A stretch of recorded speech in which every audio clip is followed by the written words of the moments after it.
যে বিদেশিদের প্ররোচনা আমরা এই যুদ্ধে গেলাম, যার পরে দেখা গেল আমাদের সোলজার মরতেছে, অর্থনৈতিকভাবে আমরা বিপর্যস্ত হচ্ছি। তাহলে প্রথমবার আপনি যখন প্রেসিডেন্ট হিসেবে আসলেন তখন কিন্তু আপনার পলিসিটা অনেক সুন্দর ছিল। এবার আপনি কার জন্য আসলে যুদ্ধ করতেছেন? এক পৃষ্ঠার একটা হচ্ছে চিঠি লিখেছে, বেশ ইন্টারেস্টিং এবং খুব ভয়ঙ্কর যে ব্যাপারটা সেটা হলো যে এটা কিন্তু ডোনাল্ড ট্রাম্পের জন্য একটা মানসিকভাবে বিশাল আঘাত। কারণ ওনার দেশের কাউন্টার টেরোরিজমের যিনি ডিরেক্টর, তিনি যখন চিঠি লেখেন এরকম করে যে এটা একটা অন্যায় যুদ্ধ ওনার দেশের, তাহলে আপনি চিন্তা করেন, এবং রিজাইন করছেন, তার মানে মানসিকভাবে কিন্তু আর মাস্তানি শেষ। এবং আরেকটা জিনিস যেটা বলি, উনি কিন্তু হচ্ছে যে হরমুজ প্রণালীর এখন পুরো কন্ট্রোলটা কিন্তু হচ্ছে ইরানের হাতে চলে আসছে। ইরান যাকে বলতেছে তুমি যাইতে পারবা সে যাচ্ছে, আর যার সম্বন্ধে বলতেছে যে না তুমি যাইতে পারবা না সে কিন্তু আর ওই রাস্তা দিয়ে গেলে সাহসী করতেছে না। তো আমেরিকার প্রেসিডেন্ট ট্রাম্প কিন্তু একটা প্রস্তাব দিছিল যে সবাই মিলে একটা নৌ জোট তৈরি করবে, করে হচ্ছে যে হরমুজ প্রণালী পার হওয়ার ক্ষেত্রে সবাই মিলে হেল্প করবে। কেউ ওনার ডাকে সাড়া দেয়নি। খুব আফসোস বেচারার। বলতেছে আমরা প্রায় 45-50 হাজার করে সৈন্য 40 বছর ধরে এক একটা দেশে পাহারা দিয়েছি, জার্মানিতে, জাপানে, সাউথ কোরিয়ায়।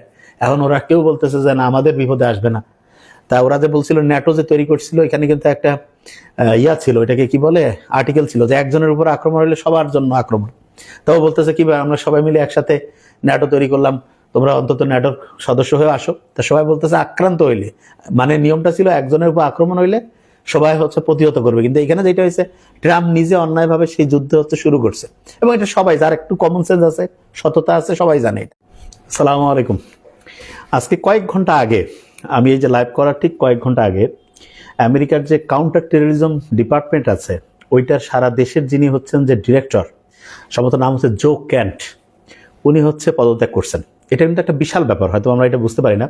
তারপরে আমেরিকা যে সারা পৃথিবীতে কাউন্টার টেরোরিজমের হচ্ছে যে যুদ্ধ পরিচালনা করে এইটার উপর ভিত্তি করে, এইটার যিনি একেবারে ন্যাশনালি যিনি প্রধান, তিনি হচ্ছেন এই ঘন্টা 2-3 আগে হচ্ছে রিজাইন করছেন। এবং উনি যখন রেজিগনেশনটা দিয়েছেন তখন একটা চিঠি লিখেছেন ট্রাম্পকে। সেখানে বেশ কিছু ইন্টারেস্টিং কথা বলছেন। তার মধ্যে একটা হচ্ছে যে উনি এই ইরানের সাথে যে একটা আনজাস্টিফাইড, একটা অনৈতিক একটা যে যুদ্ধ হচ্ছে, এই যুদ্ধটা উনি আর সাথে উনি হেল্প করতে চাচ্ছেন না। এবং উনি বলছেন ডোনাল্ড ট্রাম্পকে যে দেখেন যে আমাদের এই যুদ্ধে যে জড়ায় পড়ছি আমরা, এতে আমেরিকার কোনো ইন্টারেস্ট কাজ করতেছে না, বরং বিদেশিদের হচ্ছে প্ররোচনায়। স্পষ্ট করে তারা ইসরায়েলের নাম বলে নাই, কিন্তু বোঝাই যাচ্ছে যে বিদেশিদের প্ররোচনা আমরা এই যুদ্ধে গেলাম, যার পরে দেখা গেল আমাদের সোলজার মরতেছে, অর্থনৈতিকভাবে আমরা বিপর্যস্ত হচ্ছি। তাহলে প্রথমবার আপনি যখন প্রেসিডেন্ট হিসেবে আসলেন তখন কিন্তু আপনার পলিসিটা অনেক সুন্দর ছিল। এবার আপনি কার জন্য আসলে যুদ্ধ করতেছেন? এক পৃষ্ঠার একটা হচ্ছে চিঠি লিখেছে, বেশ ইন্টারেস্টিং এবং খুব ভয়ঙ্কর যে ব্যাপারটা সেটা হলো যে এটা কিন্তু ডোনাল্ড ট্রাম্পের জন্য একটা মানসিকভাবে বিশাল আঘাত। কারণ ওনার দেশের কাউন্টার টেরোরিজমের যিনি ডিরেক্টর, তিনি যখন চিঠি লেখেন এরকম করে যে এটা একটা অন্যায় যুদ্ধ ওনার দেশের, তাহলে আপনি চিন্তা করেন, এবং রিজাইন করছেন, তার মানে মানসিকভাবে কিন্তু আর মাস্তানি শেষ। এবং আরেকটা জিনিস যেটা বলি, উনি কিন্তু হচ্ছে যে হরমুজ প্রণালীর এখন পুরো কন্ট্রোলটা কিন্তু হচ্ছে ইরানের হাতে চলে আসছে।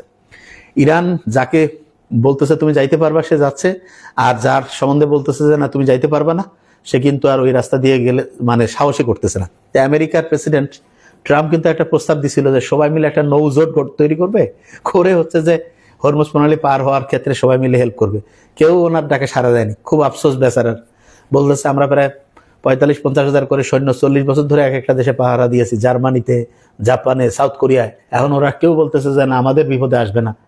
তা ওরা যে বলছিল ন্যাটো যে তৈরি করছিল, এখানে কিন্তু একটা ছিল, এটাকে কি বলে, আর্টিকেল ছিল যে একজনের উপর আক্রমণ হলে সবার জন্য আক্রমণ। তাও বলতেছে কি আমরা সবাই মিলে একসাথে ন্যাটো তৈরি করলাম, তোমরা অন্তত ন্যাটোর সদস্য হয়ে আসো। তা সবাই বলতেছে আক্রান্ত হইলে, নিয়মটা ছিল একজনের উপর আক্রমণ হইলে সবাই হচ্ছে প্রতিহত করবে। কিন্তু এখানে যেটা হয়েছে, ট্রাম্প নিজে অন্যায়ভাবে সেই যুদ্ধ শুরু করছে, এবং এটা সবাই, যার একটু কমন সেন্স আছে, সততা আছে, সবাই জানে এটা।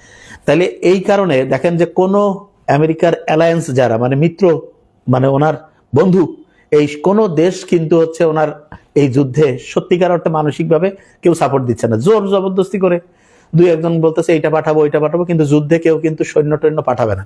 এখানে ব্যাপারটা হচ্ছে মানসিকভাবে আপনি নৈতিকভাবে যখন পিছায় থাকেন তখন কিন্তু ওই যুদ্ধে কিন্তু জয়লাভ করা নিয়ার টু ইম্পসিবল, আপনি পারবেনই না যত শক্তি থাকে। কারণ মানসিক ব্যাপারটা, বদরের যুদ্ধে দেখছেন মানসিকভাবে শক্তিশালী কয়েকজনে হচ্ছে 1000 জনকে হারাই দিয়েছে। তাই এটা খুব একটা ইন্টারেস্টিং জিনিস।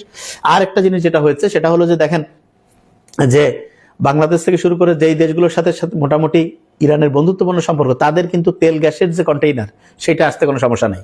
বরং আমেরিকাকে যারা হচ্ছে ওই বিভিন্নভাবে হচ্ছে ইউএস বেসগুলো দিয়েছে, ওইখান থেকে অ্যাটাক করার ফ্যাসিলিটি দিয়েছে, এয়ার সিস্টেমটাকে ব্যবহার করার সুযোগ দিয়েছে, আকাশপথকে হচ্ছে যে উন্মুক্ত করে দিয়েছে, তাদেরকে হচ্ছে তারা কিন্তু হচ্ছে একটা বিশাল গ্যারাকলের মধ্যে ফেলছে। এবং সারা পৃথিবীর তেল গ্যাস এটা এখন দামটা কতটা কন্ট্রোল হবে সেটা কিন্তু এখন ইরানের হাতে চলে আসছে।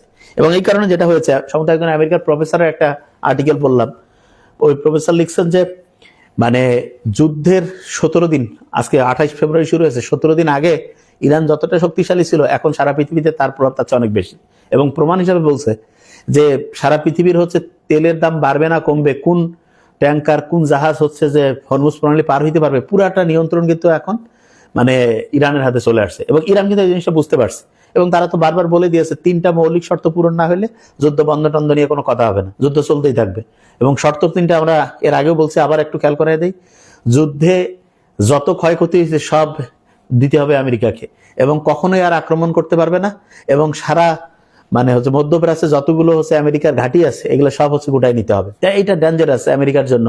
মূলত এই যুদ্ধে সবচেয়ে বেশি ক্ষতিগ্রস্ত হচ্ছে আমেরিকা। আর পার্টিকুলারলি যদি বলি ট্রাম্পের সম্বন্ধে, ট্রাম্প হচ্ছে হয়তোবা ইতিহাসের সবচাইতে মানে হচ্ছে বাজে প্রেসিডেন্ট হিসেবে আত্মপ্রকাশ করে ফেলবে। কেননা হচ্ছে ওনার মতো অনৈতিক এবং হচ্ছে কথাবার্তা কোনো মানে হচ্ছে যে ম্যাচিং নাই, এক একবার যা মন চাচ্ছে তাই বলতেছে, এই ব্যাপারগুলো মাথায় আনতে হবে। আর আমরা হচ্ছে ইরানকে সাপোর্ট করে এই কারণে, শুধু মুসলমান বলে তাই না, বরং হচ্ছে তারা নির্যাতিত, হ্যাঁ মজলুম, এটা বারবার মাথায় রাখতে হবে। আমরা মজলুম এবং নির্যাতিত যারা তাদের পক্ষে থাকবো। আর কেউ যদি মুসলমান হওয়ার পরেও অন্যায়ভাবে কোনো যুদ্ধ করে তার বিরোধিতা করতে হবে, এই জিনিসটা খুব ক্লিয়ার। অনেকে এইখানে হ্যাঁ শিয়া সুন্নি এরকম বিভিন্ন প্রশ্ন করে। দেখেন পরিচয় আপনার 2টা, প্রথম হচ্ছে আপনি মুসলমান আর তারপর হচ্ছে আপনি মানুষ। হ্যাঁ, তার আপনি মুসলমান মানুষ, যেটা আপনি যেদিক দিয়ে যান, হ্যাঁ মানুষ তো সবাই, তারপরে মুসলমান আসবে। তার মানে দেখেন যে একজনের জীবন কেউ যদি বাঁচায় দেয় তাহলে সে যেন সারা পৃথিবীর সব লোকের জীবন বাঁচায় দেয়, ঠিক না? আর কেউ যদি একজনের জীবন ধ্বংস করে, একজনের মৃত্যুর কারণ হয়, তাহলে সে যেন সারা পৃথিবীর সমস্ত লোকের মৃত্যুর কারণ হইলে যেই গুনাহ হইতো সেটা। তার মানে এখানে কিন্তু মুসলমানেরও কথা বলা হয়নি, সমস্ত মানব জাতির কথা বলা হয়েছে। এবং কোরআনের তো মূল ব্যাপারটা হচ্ছে মানব জাতির কল্যাণ, মানুষজন যাতে হচ্ছে মানে অন্ধকার থেকে আলোর রাস্তায় যাইতে পারে, এই ব্যাপারগুলোই তো, ঠিক না? তাহলে এই জিনিসটা ন্যায়ের পক্ষে আমরা থাকবো। এবং দেখেন এখানে ন্যায় এবং অন্যায় এই 2টা হচ্ছে সবচেয়ে গুরুত্বপূর্ণ পয়েন্ট। তারপরে মুসলমান, অন্য ধর্ম, ভালো খারাপ সবকিছু পরে, মেইন পয়েন্ট হচ্ছে এখানে থাকতে হবে। এবং আমার মনে হয় যে ইরান হচ্ছে এখানে ন্যায়ের পক্ষে আছে, যেই বাহিনী যারা আক্রমণ করছে তারা অন্যায়ের পক্ষে আছে। ইরান এখানে মজলুম, অন্য পক্ষ হচ্ছে এখানে আক্রমণকারী। ইরান এখানে ন্যায় সতের পথে আছে, অন্য পক্ষ হচ্ছে অসৎ। এই জন্য আমাদের ন্যায় সততার সাথে একমত থাকতে হবে, তাদেরকে সাপোর্ট করতে হবে। এবং আমার মনে হয় সারা পৃথিবীর বুকে ইরানের সমর্থন এখন ইতিহাসের মধ্যে সবচেয়ে উপরে। আর ট্রাম্পের যে মানে এই মানে হচ্ছে পাগলামি যে যুদ্ধ, এইটা দিন যত যাবে আপনারা বুঝতে পারবেন যে আস্তে আস্তে ট্রাম্প তত ধ্বংসের রাস্তায়। এবং আমেরিকারও মানে তার যে হচ্ছে সাম্রাজ্যবাদী যে ভাবনা চিন্তা, এইটার মানে শেষ অধ্যায় শুরু হচ্ছে এইখান থেকে, নিশ্চিত থাকেন। Thank you so much. Allah ইরানকে আরো সমৃদ্ধশালী করুক। আসসালামু আলাইকুম, ফি আমানিল্লাহ।